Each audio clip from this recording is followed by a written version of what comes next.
Years build as CIA's ghost prisoners vanish into Afghan jails. Two psychologists' role in CIA torture program comes into focus. Here's another one. CIA torture report stirs anger in Afghanistan. Heroin production rise hits record levels in Afghanistan. It's actually been at a record level for at least 10 years. They just keep repeating the same headline like it's a new headline. I'm actually tired of hearing people say it.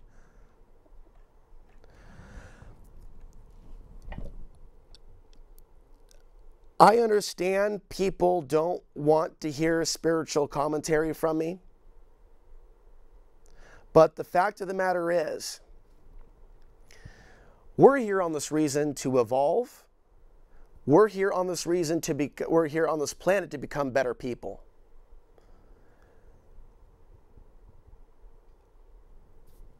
I mean, do any of you even understand the psychological toll that it has on anyone that has Afghan blood to read about Afghanis being tortured? I'm half Afghani. I live without family. I was born here in Portland, Oregon, and yet I am not connected strongly with either family wing. And it does take a toll, and it's a toll that I don't talk about. And I actually have a problem. I have difficulty actually covering the totality of the problem and situation in Afghanistan because it's so huge, and because I have a broken relationship with my father, who was actually a translator in the Middle East, who works for some of these companies. Translation work is a big business. United Mission Essential, I believe, is the name of the company, and they're basically the Walmart of this international company that has close ties to CENTCOM and the intelligence community. I have gone my own way a very long time ago, but I know a lot of people don't believe that there's a God. I know that there's a lot of people out there that don't believe that there's evil. But when I was waking up around the time of 9/11, waking up to a lot of different things, and I'm going to leave a lot of this story for maybe a future book. You know, there was no one for me to talk to. And when you read about, as far as the feelings that I was having, this is really difficult to talk about. I guess maybe I should just kind of steer this way and say it's difficult to feel like you can't even talk to people about things that are totally human. It's really bizarre to live in a reality where you see people act like they care about racism, and you see people act like they care about people getting shot, and you know every day there's people that look just like you being raped in front of their mothers. Now, how can that bring someone closer to God? Thank God I wasn't born over there. Holy crap, man.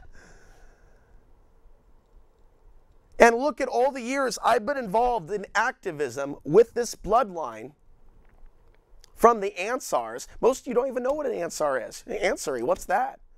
Well, for those of you that are able to do research, you'll find out where Ansar comes from.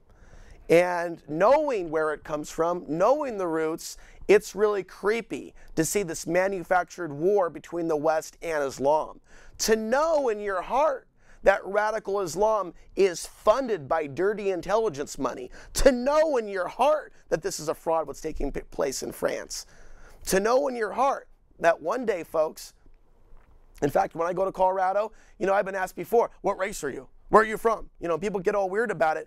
I don't think I'm going to be telling people the truth as I get older and I start aging more and I'm less of an attractive male that can just kind of, you know, escape into society as just some other guy. Maybe I'm Hispanic, maybe I'm Italian. Do you realize how bizarre of an experience that is to live that life? And so for those of you that have no spiritual bone in your body, you know, the only way that I've even been able to stay sane throughout this, the only way that I've even been able to stay sane throughout this is to realize there's got to be something for me to learn. I'm glad I got to this point, 27 minutes in the show. There's something for me to learn from my incarnation.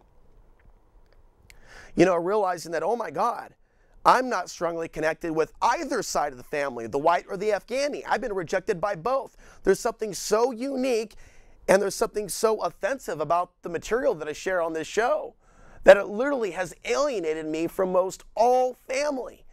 Actually, it has alienated me from all family. Does anyone know what that type of experience is like? But yet to live in the Babylonian country that is bombing the Father's country back to the Stone Age. I mean, it's bizarre shit. This is like something, a movie. I've never even seen a movie like this. So if some of you actually wonder what the F is wrong with Alex Ansary, what's wrong with that dude? Does he have mental problems, emotional problems? You know, I want you to know there are some things that are fucking wrong with me. And it's mild PTSD from even living in this society, and it takes a lot of strength for me to even report any truth. Just knowing that at any minute, I could be removed from the planet. But to be honest with you, and I guess this goes to our other conversation about going beyond fear, if it's my time to go, then fine. I really am not opposed to that idea. I mean, if someone's going to walk up to my head and blow my brains out, I mean, I don't want to be tortured for months and months, slowly having my skin peeled slowly off of my body. I don't want to be actually hanging by my testicles. You know, our testicle or scrotum is strong enough to actually hold your body weight. I don't want anything like that to happen to me. But if someone's going to come up and just say, you know what, it's time for you to leave the earth, I believe that it was willed to take place. And I know people are going, ha, ha, ha, ha, you crazy person, believing in that invisible man and the stars. I know exactly what the thinking is on this planet at this particular point in time. And it's also no doubt in my mind why we're in this situation. It's our lack of real faith, because I can list dozens of times where I could have driven off the road. Or there's some things I'm not going to share with you guys on the air. I hope you understand that, even though I do share a lot. There's a lot of things you don't know about my past, and times where I could have been killed, times where I could have died in an accident, or something really bad could have happened, but for some reason it didn't happen. And so going to even my birth, looking at, you know, the birth coming out of the womb, you know, the effect of a white woman and an Afghani man coming together, and then Alex Ansary emerges, you know, there was something to that. And there's something for me to learn, and there's a reason why I'm in this particular body. And it relates to evolution. It relates to a lot of different things. Now that I shared a lot of personal information that a lot of you really would rather not hear about, and also it makes people laugh when I talk about this stuff, when I, you know, am honest and I share from the heart, because people say, oh no, you don't have a right to have feelings. Just be a man and suck it up. The only thing that matters is issues relating to white people and black people and Hispanics and immigration. You're kind, you're considered terrorists. Women are afraid of you. Most all American women are. They really are put off by people from those areas in some cases because of the propaganda.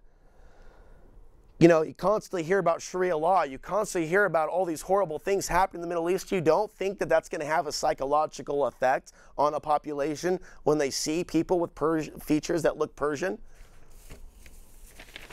You hear about people demonized that are conspiracy theorists. They continue to compare that to terrorism.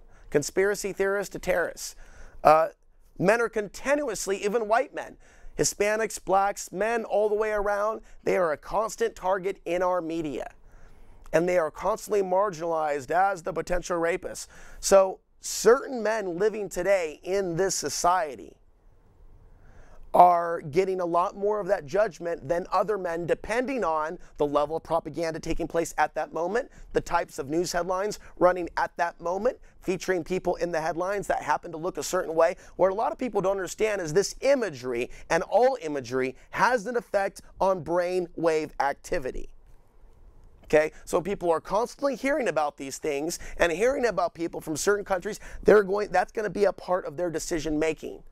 And there's going to be certain associations, okay, like Pavlov's dog or something like that. There's positive and negative associations. So if people are constantly hearing about people from a certain country marginalized in a certain way, then a belief will step in that people have a genetic disposition to abusing women or being a bad person or likelihood to commit violence. It's eugenics. It's eugenics 2.0, 3.0. And it's happening right now in our society. And it's so difficult to watch this take place and to feel targeted and to feel like you can't even talk about this amongst other people and have people have empathy or understanding without them saying that you're a liar or that you're mentally ill for having that perspective, for having that understanding. So my incarnation on this planet, and I know we went off into a detour and I was going to read news to you, and I decided to open up my heart to you instead. You can go ahead and think whatever you want. So I don't know what video we've got next, but let's go ahead and play it.